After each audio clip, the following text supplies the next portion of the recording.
Hello అండి అందరికీ. దేవుడికి ఎదురుగా నిలబడి నమస్కారం ఎందుకు చేయకూడదు అనే విషయం గురించి తెలుసుకుందాము. మనం ఏ గుడికి వెళ్ళినా సరే దేవునికి ఒక పక్కగా ఉండి మాత్రమే నమస్కారం చేసుకుంటాము. స్వామివారికి ఎదురుగా నిలబడి నమస్కరించకూడదు. దేవునికి ఎదురుగా ఉండే ఆయన వాహనానికి స్వామికి మధ్యలో కూడా నిలబడకూడదు. ఎందుకంటే ప్రాణప్రతిష్ఠ చేసే క్రమంలో ఎన్నో శక్తులను స్వామివారి ప్రతిమలోకి ఆహ్వానిస్తాయి. ఆ శక్తిని మనం తట్టుకోలేము.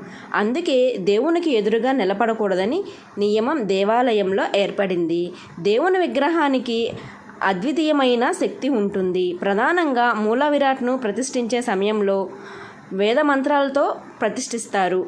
గర్భగుడిలో మహాశక్తులను నిక్షిప్తం చేస్తారు.